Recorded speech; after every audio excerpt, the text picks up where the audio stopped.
All right, so now let's get to using the aggregate demand and aggregate supply model, ADAS model, to analyze this Great Recession. So again, remind yourself the vertical axis here is a price level, right? GDP deflator. And the horizontal axis is output, which is the real GDP. Now, this Y star is the full capacity, potential GDP, or what we call natural rate of output, right? Natural rate of output, which is the real GDP when we have the natural rate of unemployment consists of the structural unemployment and the frictional unemployment. So that is your long run aggregate supply. Of this year 2007, right before the recession, the Great Recession happened. Now, the long run equilibrium that we have here, meaning there must be an aggregate demand. I'm not going to draw the short run aggregate supply because we just want to show what happened, right? So that point A is the long run equilibrium. And this is actually when we look back at statistics, right? Unemployment rate of year 2007, right before the recession happened, it was 4.7%, which is around 5% of the natural rate of unemployment for United States, like a full employment one, okay? So now financial market turmoil and lower consumer confidence, those two together, right? One, shift the aggregate supply, okay? Financial market collapse, it shift the aggregate supply for two reasons, institution and also lower investment big time. So the long run aggregate supply of year 2008 is at Y double star, right? So the result was a new lower GDP, right? At the same time, lower real GDP. And at the same time, what happened is the shift in the aggregate demand because of the wealth coming from the stock market fell, financial market also collapsed. That is the new lower level of real GDP and a higher rate of unemployment, right? So higher rate of unemployment at point B, another long-run equilibrium.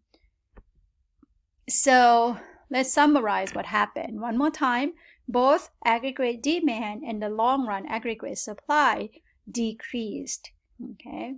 Now, here are the statistics, Great Recession numbers.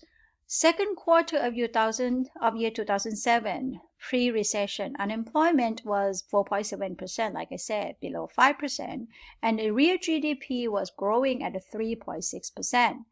And then the recession hit, and the Great Recession hit during the recession at the fourth quarter, end of 2008. Unemployment rate was 10%, and the real GDP declined at an annual rate of about 9%.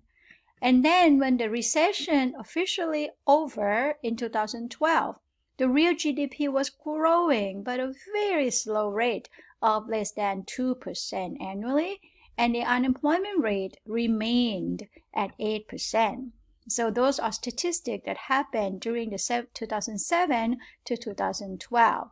The government tried to return growth to normal by trying to do so many things, right? So is this recession, one reason this recession has been called Great Recession is that the decline in real GDP and the increase in the unemployment rate was large by historical standards, okay? And it's persisted for longer than most recessions as well. So by year 2012, the recession has officially ended, but the effects still kind of lingered. The government employed many different tools to try to move the economy back to normal growth and lower levels of unemployment. And we will discuss these tools over the next 4 chapters. But the tools focused primarily on aggregate demand. Okay, just so you know, whatever the tools that we're going to learn is primarily focuses on aggregate demand. So in addition, the world financial institutions remained in poor health for quite a while, thus impacting aggregate supply, and this outcome kept many economies from returning to normal growth rates. So let's take a look at some statistics on the graph. So this diagram showing the real GDP, right? versus the previous trend of before the Great Recession. So the long run trend, when we look at this over 1993 to 2018, the trend looks like that. Okay, but the real GDP dropped during the Great Recession and it set up a new trend much lower. Okay, so there was a significant decline in the real GDP during the Great Recession. So there seems to be no tendency for the economy to return to its former trend line, indicating that there has been a permanent decline in the long-run aggregate supply. In essence, the Great Recession led to a permanent loss of real GDP that the U.S. economy may never recover. Okay. All right, we do this during our session. Okay, now, sorry. Now let's turn to the Great Depression. So while these two terms, the Great Depression and Great Recession, sound similar, the Great Depression was significantly worse. Okay, much worse. So here's some statistics for the Great Depression. Economy contracted by 30% from 1929 to 1933. And it took about 7 years for the real GDP to return to its pre-recession level. Unemployment rate was 2.2% in 1929, and it was 25% in 1933. And the unemployment rate kind of remained at 15% for almost the entire decade of the 1930s. So when we look at the real GDP over time on the next slide, you will see that it's very obvious, right? When we look at the real GDP growth in the United States over the long run, the Great Depression is easy to spot, since it is a severe decline that occurred during the 1930s. So to normalize across percentage change, the plotted data is just, the percentage change of the real GDP. Okay, so the percentage change of real GDP, let's see, is a logarithm here. So that's a percentage change. It's simple. The number doesn't mean anything, but that's all about percentage change, the drop here.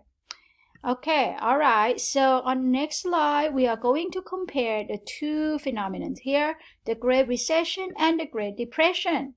So the Great Recession, remember, we normalize it to compare to before it started, okay? And when it started, it's kind of drop, right? The GDP drop.